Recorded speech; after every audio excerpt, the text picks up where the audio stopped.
All right. So I think I'm sure you all enjoyed what he presented. I would let Shitesh start with his questions first. But just to give a background, we saw Shabbir's work at one of our ASA event, and we thought we were not able to do justice to the time to what he wanted to present. And when we were Tushar, we were discussing this with Shabbir, what to present here. Tushar was very staunch about having built projects shown because that's how ideas get conveyed in reality. And Shabbir also said that because it's designed for all, I would like to show public projects, what we have done in the public domain and what is going to come up very soon as well. And of course, the first project that you saw would give you a fair idea for a 900 crore project to be coming up in Lonavala and to what it has been imagined as. I'm sure it is going to serve the purpose for design for all. Shitesh, I would request you to lead the conversation and ask Shabbir whatever that has been running on our mind. Yeah. Hi, Shabbir. So basically everybody is running from smaller places to larger cities, and you decided to come from Mumbai to Lonavala and leaving the city life. So can you tell us more about this journey? So it's what you call is a reverse engineering. I'm a city boy, so it was never my plan to come to Lonavala. But when I graduated and I started working in offices over there, and I didn't see myself fitting into that kind of an environment because I had a certain idea of architecture and I wanted to practice in a certain way. And I realized that Bombay doesn't give you that kind of a scope to do that kind of an architecture. But I also didn't want to get away from Bombay because I was born and brought up in Bombay. So Bombay is very much in me. So I wanted to get away from Bombay, but not so far away that I can't visit it. So Lonavala made a lot of sense. It's right between Bombay and Pune. So two cities are accessible to me. And that's the reason. And the whole reason was to do architecture the way I saw it and the way I would like to practice and the way I would enjoy. So it shouldn't be that you're doing it for the money. And that was the main criteria. You do it for your soul. And that's how I came to Lonavala. So how the journey started? I mean, you directly took a decision and got settled in Lonavala, or you got some projects and No, nothing. I came, then I was working in Pune with Nachiket and Jayu for a year, and where I got a chance to work on movies with him. And that was something, that's where I realized a parallel between movie making and architecture. Movies are completely a visual medium, and architecture is a visual medium, but what we have is a space which movies don't. And so that has been a fantastic experience working with Chinu on the movies, I started my practice in 89. Till 92, I didn't have any work, but I had an office. And I would go to the office and think that someday somebody will walk in with a project. So 3 years of my life I spent, and it was not bad at all because when I would read, I enjoy reading, and I read Shakespeare from page to page, and I would go in the evening, go trekking. So for 3 years I did that, and then the first house that we did was a stone house in Lonavala. But also in the meantime, at that point of time, Nari Gandhi was making 2 houses in Lonavala, and religiously every 10 to 15 days, I would go and see it. Because Nari Gandhi would take 7 years to complete one house. And I completely followed it from the foundation, from the beginning till the end. So that was a fantastic experience, and it inspired me a lot because his architecture is extremely organic architecture, and he would use a material that came out of the land and only do that.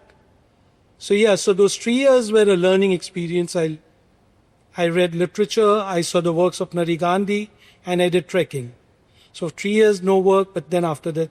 So I think your career started with a vacation and learning from Nari Gandhi's work as well. Oh, that's amazing. I'll quickly take up another question on that. But there's always this starting point for everyone. Either material drives you or aesthetics drive you. Some people are governed. Yesterday we were discussing about how form started becoming very important, and Moe told us about how he experimented with ideas, and when there was this shift that Swapnil was talking about. How did this whole love affair with structure come into your design? See, architecture is structure. When I saw the work of Nari Gandhi, it's quite an inspiration because he uses structure extensively, not only in the arches but even the roof structure. That was one part, and also during the student days, I would visit all the old buildings. And that's where my whole love affair with the structure started, because structure has always been a space-making device. So you have arches, you have domes, you have all these things. So I would visit all the old buildings, including the colonial architecture. That's where I got into structures. Did you actually experiment with materials also while dealing with structures? So interestingly, what I did was, for 6 years after I started my practice when I got my first job, I decided that architecture is multifaceted, because if you talk about architecture with a contractor, he will talk about the building in a completely different way than the way you are talking. Or you talk to a structural engineer, he will talk about it differently. You talk to an interior designer, they will talk about it differently. So I wanted to understand, this, I call it the beast. I wanted to understand this beast. What is this architecture? So I became a contractor. I did my own structures. I did the interiors and I did the landscaping. So for 6 years of my life, I was doing everything to internalize the whole building process, understand structures, understand interiors. So that's how... So that's where you were able to do justice to the sort of sites that you were getting as well. Yeah, on hindsight. Right. Yeah. Now that you reflect back. All right. Shitesh, you had mentioned about a story, which you said if you get time, you would ask. Shitesh wanted to ask that. So your most documented and most visited project, Machan, we just saw the story. Is there anything more that we can know about the project? In the sense, when you came up with this entire idea, how could you convince the stakeholders? And, how was that entire journey? So when Mr. Huja came, he was not looking for anything like this. So the first time I met him, he showed me a flat land and he said, I want to make a small house for me. For myself, I retired and it's more like a retirement house. And he had brought this property 17 years back when I met him in 2007. And he had nurtured it. So the land that he had bought it was completely decimated by the tribals. They would cut the trees. So what was left was just a stub of it, and he let the forest grow. So all the trees that are there are Western Ghat trees. Not a single is an ornamental tree. So he wanted a normal thing, and when I saw the forest, I said, why don't you make a tree house? So he said, give me a week to think about it. So after a week, he gives me a call. He says, there's a beautiful fig tree, wild fig tree. Go and visit it. I made a small bamboo platform, which is a machan, which we call it machan. Go and see it. If you like that spot, then design it for me.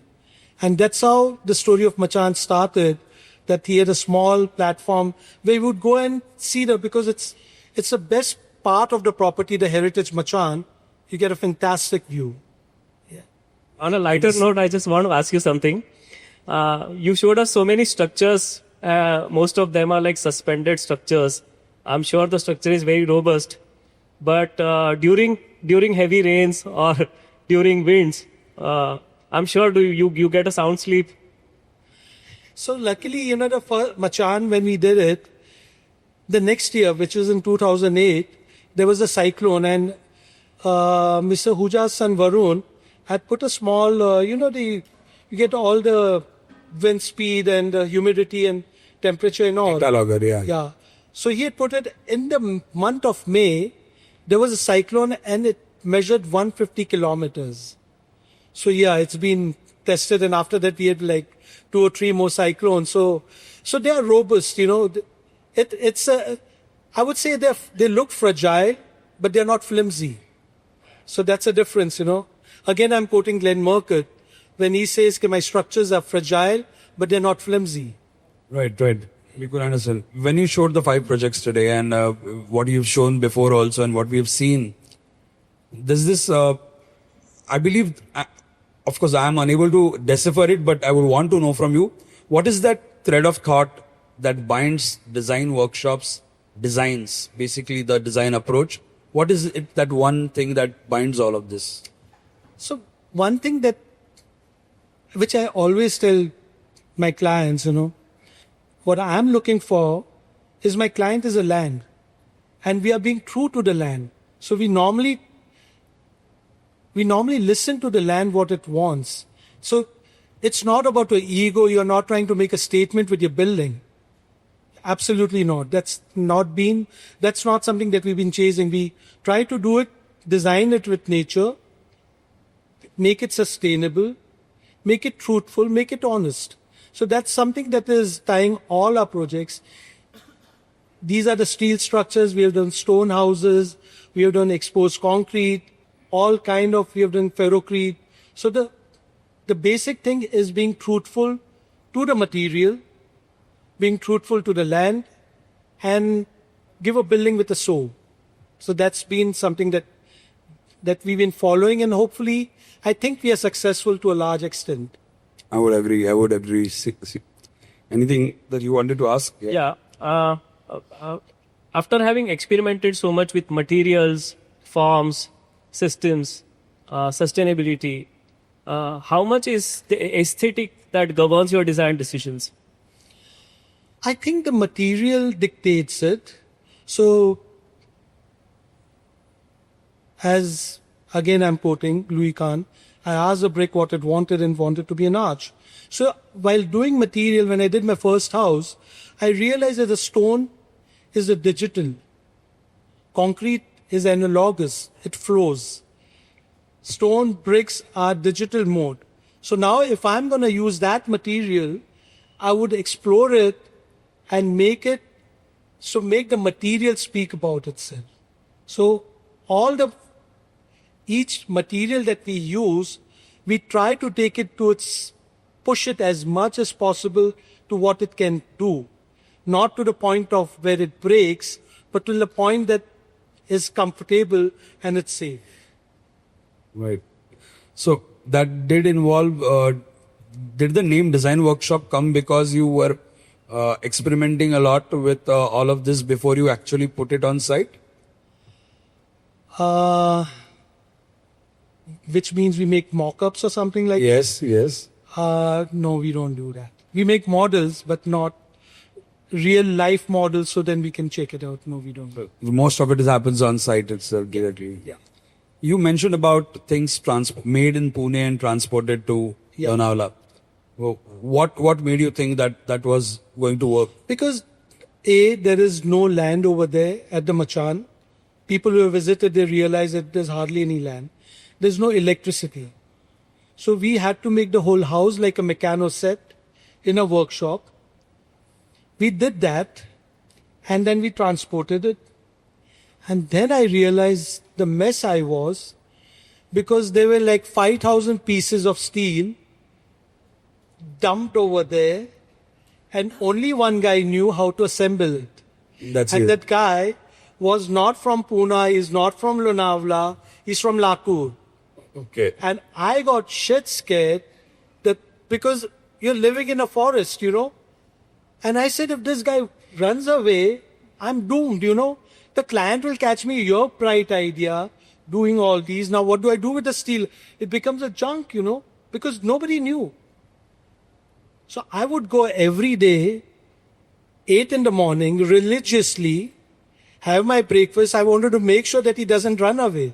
So for next 6 months of my life, I was every day on site, because if he was off, and he also didn't realize what he was getting into it, because all the steel had to be taken 45 feet down and then raised up, because it's in the middle of there's nothing around it, So it was a job because you couldn't make a scaffolding and take the steel up. It was just in the most, I mean, I would say this is the way buildings were put up in 15th century. It is so basic. All right. I'll just quickly take one more question on the Lonavala site that you shown. It's a government project, and we've been discussing it's very difficult to get through the bureaucracy and the procedures. How has your experience been while dealing with the bureaucracy with this project specifically? So working with the government, I realized that bureaucracy is a problem, but if a politician wants it, then the bureaucracy works. But if there is no politician and there's nobody pushing them, then you have a massive problem. So it's a politician who is somebody who's a driving force to get things done. Otherwise, they have 10 good reasons for not doing it. And you would say that you are getting good help right now on sort of pushing things. So luckily for me, the Skywalk has become one of the most powerful politicians in Maharashtra, his baby. So he's the one who's pushing it. His PA calls up all the bureaucrats and makes sure that the things are moving. So were you invited to do this project? So this what happened, a local MLA, he told me to do something with the Tiger Lion Point for the tourists. So he gave me a free hand. He says, just do something. So I made this whole thing about different type of tourism and the glass bridge. And so we proposed a glass bridge. And then he liked it very much. So then he said, let's make a presentation to the Deputy CM. So there were two other designs that were also proposed, made like a competition, and then he selected this one. By invitation, you were able to crack this. Yeah, right? by invitation, yeah. Right. Yeah. All right. Somebody in the audience wanted to take up a question. That couple of hands up. Who is your structural designer? Because he must be having sleepless nights. I have a graveyard. So, luckily I found a good one now, Vikram Tare. Before that, Agarkar was there. Before that, Shishir Kulkarni was there. So I've been working with different people. Okay. That's a very pertinent question. I'm sure most of the people thought designing is simple. How is the structural guy sorting this thing out? I think Rahul ji had a question. Anil sir, go ahead. Yeah. Hello, my name is architect Anil Ranka. Lovely work, lovely presentation. My question is, when Mr. Ahuja called you for first bungalow, you built it on 4 columns. Then he called twice, you built it on 2 columns. After that, you built it on 1 column. Now if he calls, are you going to build it without column? So that's why he didn't call me. Well, that's very smart. I'm architect Rahul Kadam from Pune. Beautiful presentation. I had 2 questions. One, of course, you answered Gadre sir's question that you have good structural engineers. But can you throw some light on how is the interaction with them?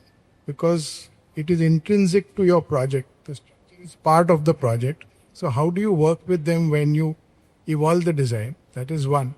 And in the last 2 projects, the Karjat project and the Machan project, we saw a lot of steel.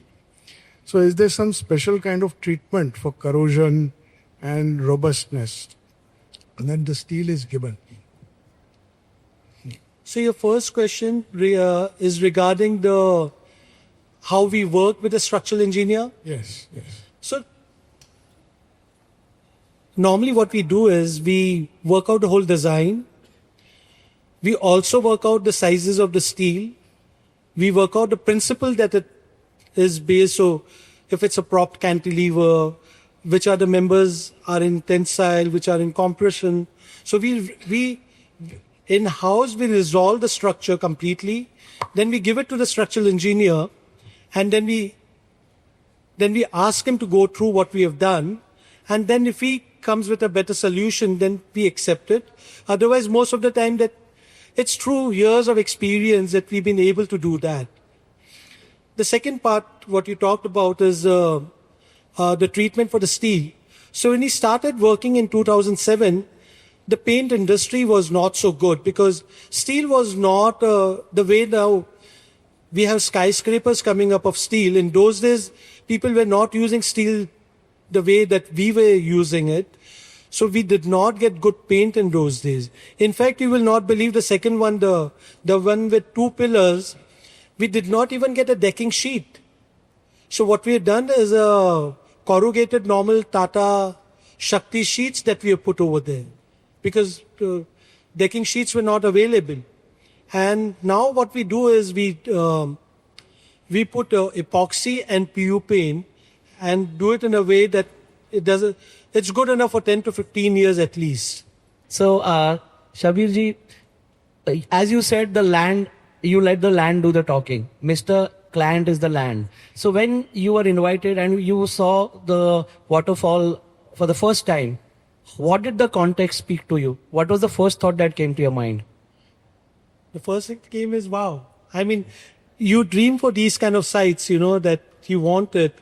And so that's something because, you get these kind of solutions. So I'll tell you the story. What happened was, Satish had, when he bought the land, he saw the land, he liked it. And then, in the night, the broker gives him a call at 10:30, maybe after a couple of pegs, and he realized that this guy doesn't know what he wants to buy. So he said, are you sure you want to buy this land? So Satish said, yeah, of course I want to buy this land. So he says, because I've been showing it for so many years and nobody's buying it. Because who will buy a waterfall?